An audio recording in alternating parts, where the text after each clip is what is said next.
Hello, and welcome to Stop and Smell the Roses, produced by ICAM here in Ipswich, Massachusetts. I am your host, Logan Taylor, and this is my garden in lovely Ipswich, Massachusetts. We're in Zone 6B, and I'd like to take you on a little garden tour.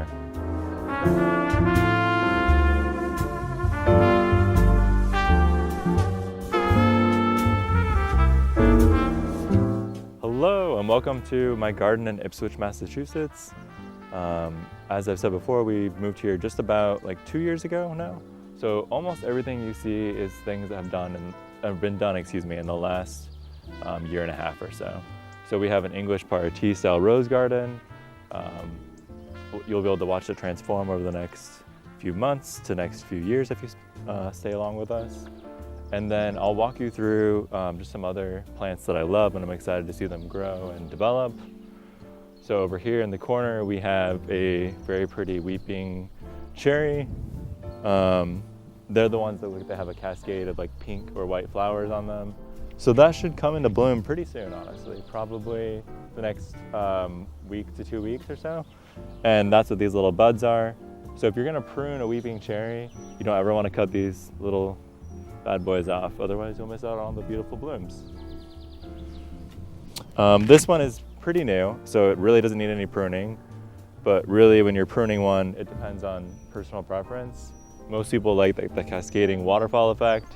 So if there were any awkward sticks, sticking straight up here, maybe I would clip those. But this one doesn't need any help right now.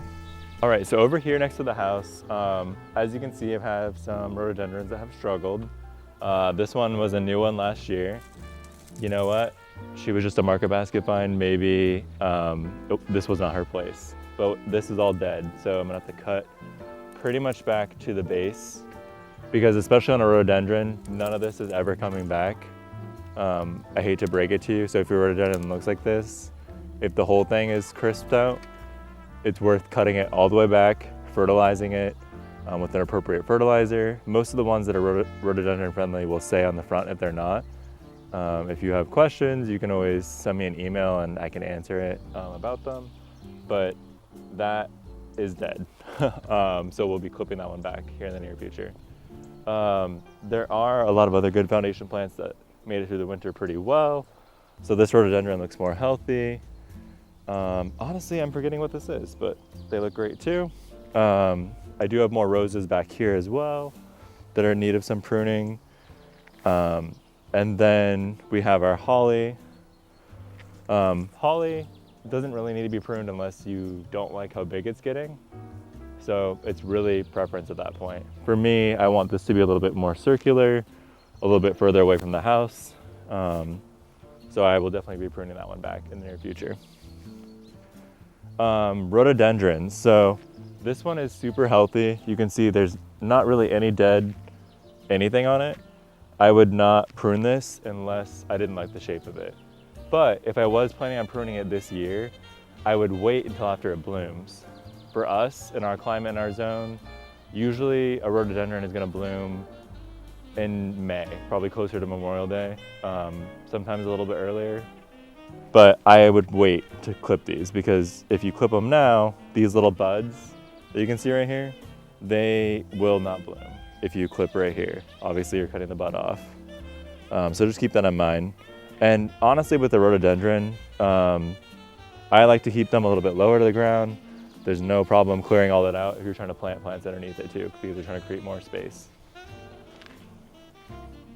So behind me, we have a beautiful Japanese maple, one of my favorite plants that came with the house. People are often afraid to prune those as well. If you prune them before you leaf out, you're good. If you prune them when they've leafed out, you are gonna potentially cause a lot of stress and the plant may die. The other thing that's important to know with Japanese maples is, I don't know how this one does so well in this climate, honestly, and in this location.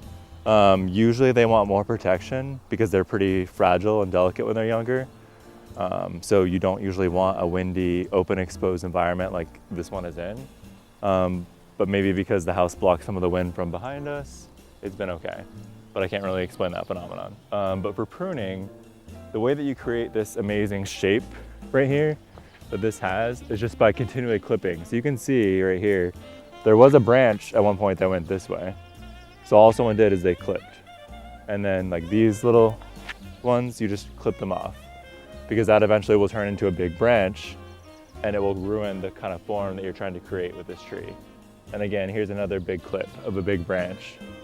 So really with the Japanese maple, you're just kind of thinking about form and function and what makes sense to you. So I inherited this form, I love it, but the twisting, I honestly have no idea how they did that. We do have some beautiful spring bulbs coming up, hyacinths. Easily the most satisfying and pretty plant to plant in the spring because they bloom super early. Ours started blooming probably 2 to 3 weeks ago. They start off as a little cone and start to get taller as they turn color. The best thing about them though that I love is that the deers don't touch them, or the deer, excuse me, the rabbits, chipmunks, squirrels, no one's eating them. I don't know why, but they just don't like them. And then, you know, we do have some little grape hyacinths that are starting to come up. That's these little purple plants that you see scattered around. Unfortunately, sometimes rabbits, bunnies like to take a chomp out of those and take some with them.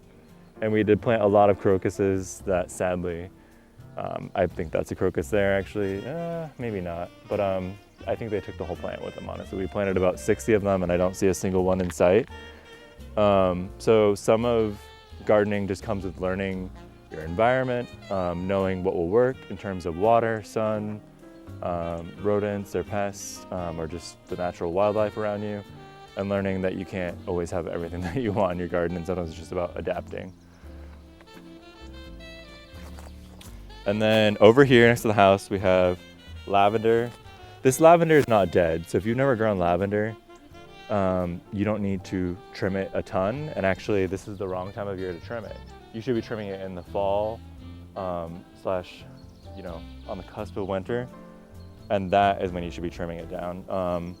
You should also be trimming it about midsummer and cutting it back pretty far.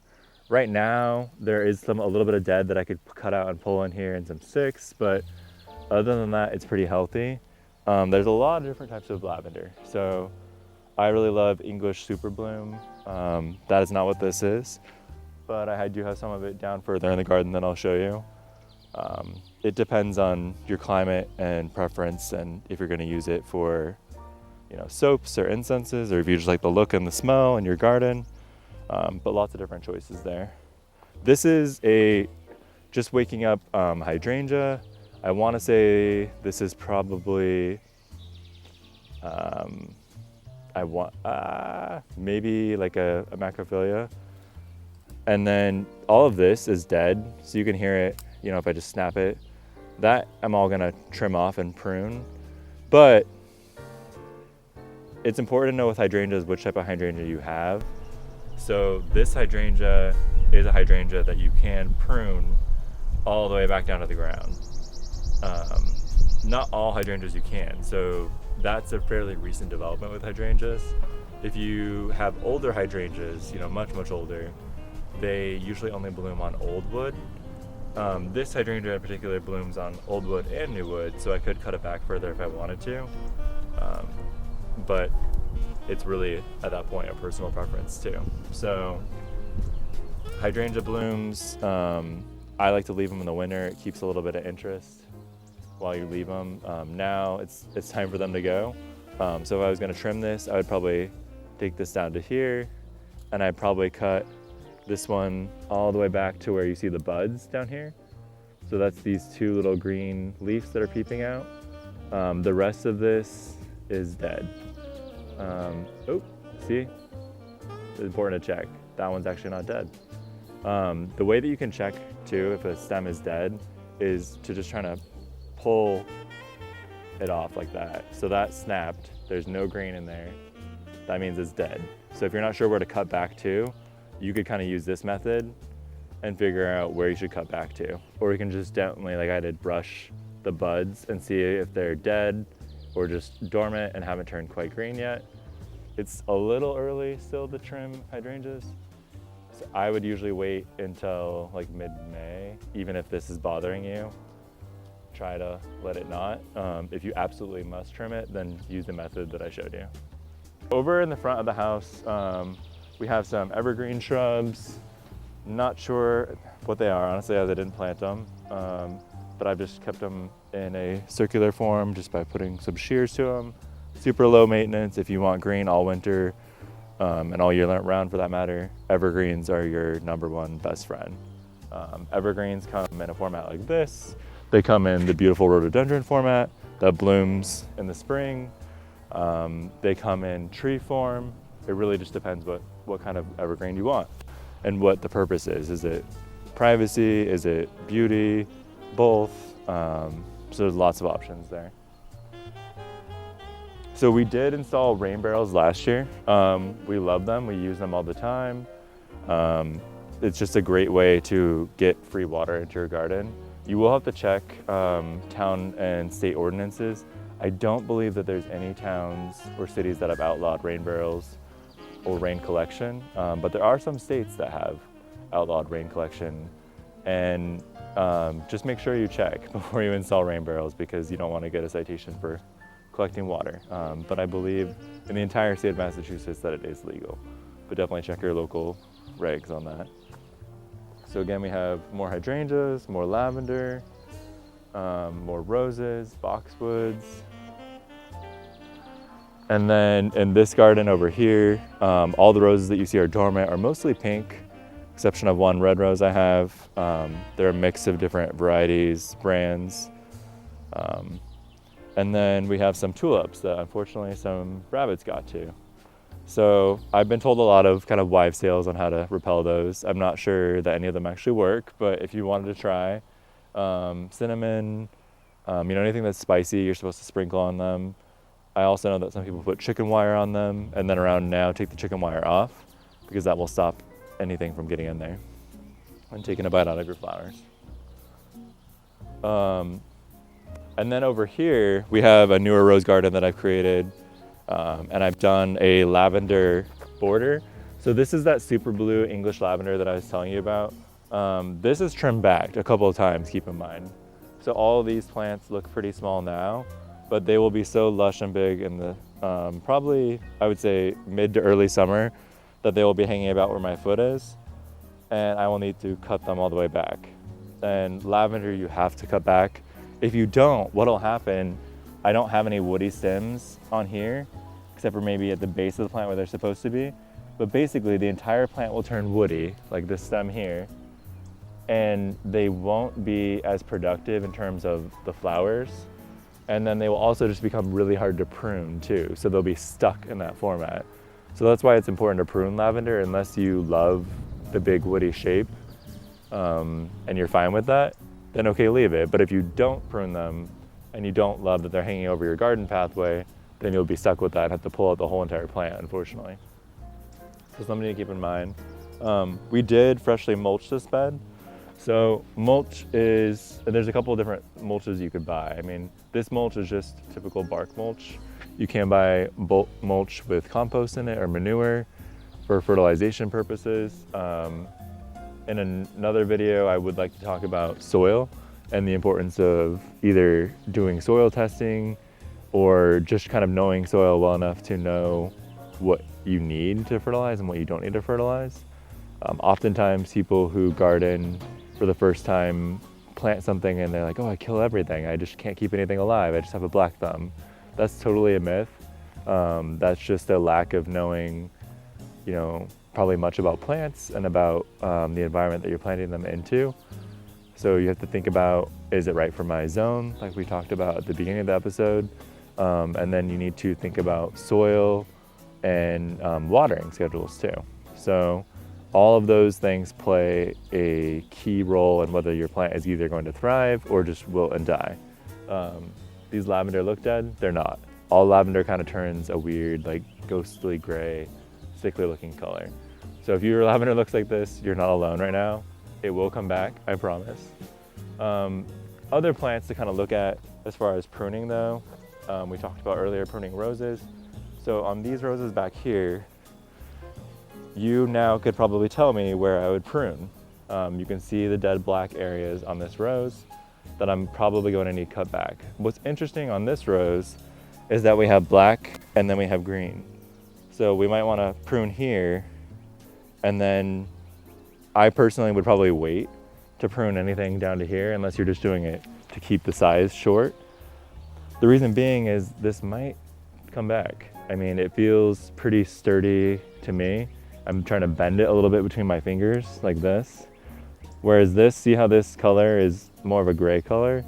If I were to just snap it, there's nothing green in there. It's dead. So that could be cut all the way down to where this starts to turn colors. That's how you know where to cut. So this one, I'm a little unsure of. It might just be some kind of burn from the winter. So I would wait for now on that one. And then we'll come back to this plant. So if you like Roses of Sharon, they are great, but they do require a lot of pruning. This one had been pretty tall, and it was so tall and so leggy that it just flopped over and couldn't support itself when it bloomed. So this was probably about 10 feet tall when we cut it back, I think. And now it's like, what, maybe 3 or 4. Everything will come back. It will be nice and shapely, and hopefully it will be now sturdy enough as it has room to grow that when the flowers bloom, it doesn't just kind of flop over and look unsightly in your garden. Another thing I want to talk about just in this garden in particular is foundation plants. So this plant did come with the house. I have no idea what it is. I've been trying to love it. I think it's going to get the axe this year though. It really only looks beautiful in the summer. It is an evergreen of some kind, but I'm just not familiar enough with this style of plant. I've researched a little bit, tried to figure it out. I don't know if it's right for this area in particular. So it will probably be gone, and in its place I will put an evergreen that's a little bit more manageable, maybe more suited for this environment. And just as personal preference, is green all year round, because it's nice to have some green splotches in your garden. Back here we have our lovely gigantic pile of mulch that we'll be doing this weekend to finish out our mulching process. We have some beautiful daffodils. Those little sticks kind of back of green, back by the window, are all irises. So if you have just bought a house and you think these are weeds, please don't pull them up. You can come give them to me instead. These are irises. They'll probably get about this tall, and then they have long kind of floppy blooms. Google them if you haven't seen them. They're super pretty flowers, but definitely not a weed. So I will say, if it's your first year in a new yard or garden, always try to wait at least a year before you rip things out, unless you know for sure it's a weed. There is an app I love if you're not sure on plants. It's called Picture This. So maybe we'll include a link just so you can see where to download that or find that. I am not endorsed by them, nor am I endorsing them in particular. It's just a good app if you're trying to learn plants and figure out, is this plant sick? Is this a weed? Is this not a weed? That's a sure way to do it. I'm sure Google has a free feature as well, but that's what I personally use. So over back here, we have a rose tree. A lot of people are afraid of these because they think they can't grow in our climate. Honestly, I did wrap this one in burlap, so I could go through that in the fall to show you what that looks like. And then I did let all the leaves fall inside the burlap to kind of nestle it in for the winter so that it stayed warmer. And it seems to have come out of winter very healthy. Just like a normal rose, a rose tree, you have to prune back as well. So kind of same methodology, think of candelabra, try to make it have that type of shape so there's a lot of airflow through. And then also just prune off what you don't want. So, I don't really like that these are huge, so I'm probably gonna knock them back to here. And then we have more hydrangeas back behind the rose tree. And then we have more irises down there as well. So we have recently put in a little Trex deck.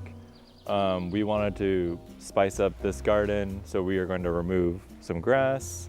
We're going to put in basically what's going to be a hydrangea hedge and I don't even remember what these little guys are called. Let's see. Emerald Gaiety Unanimous. So they are an evergreen. So at the beginning I was talking about the importance of having foundation hedges to have some green year round. That's why we picked this one. We will be digging this out a little bit and then mulching it, turning it into a proper garden bed all the way around. And then behind me, we have what we call the Pine Tree Island. So that was not a garden prior to us owning the house.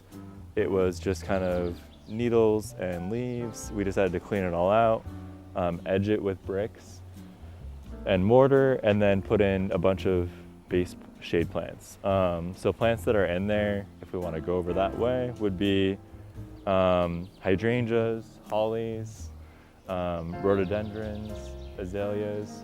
The important thing you want to think about when planting underneath pine trees is that they're very acidic and they drop a lot of needles. So they are going to smother a lot of things out.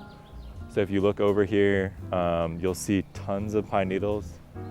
That is the only downside about having a shade garden under pine trees. So just keep that in mind if you're planting under there, that you need to look at acid-loving plants and you'll be golden. If you plant anything else, you'll be very sad and they will die. Hate to break it to you. Over here by the kitchen window, we have some beautiful azaleas that we did decide to keep partially and then transplant over here. So what we're doing over here is just a little azalea garden. We'll probably put in like the front, plant some bulbs this spring, maybe put in just some annuals just to, even everything out and give it some life down here. I do love these azaleas. I wish I knew exactly which variety they were, but they just came with the house. But they're easily the earliest to bloom. If you look around town, I don't see any other azaleas blooming. I don't know what their secret is. They did it even before I started fertilizing them. So I think it's just because they're protected, they're behind the house, and they have a nice sunny location. Thank you so much for joining me on Stop and Smell the Roses, produced by ICAM here in Ipswich, Massachusetts. If you ever have any questions about gardening, plants, growing zones, fertilizer, whatever it might be, pests, you can always shoot me a DM on Instagram at Logan D. Taylor or at Cape Ann Roses, and I'll get back to you and I'm be happy to help you out. Thanks so much for joining, and I hope you join us on the next time.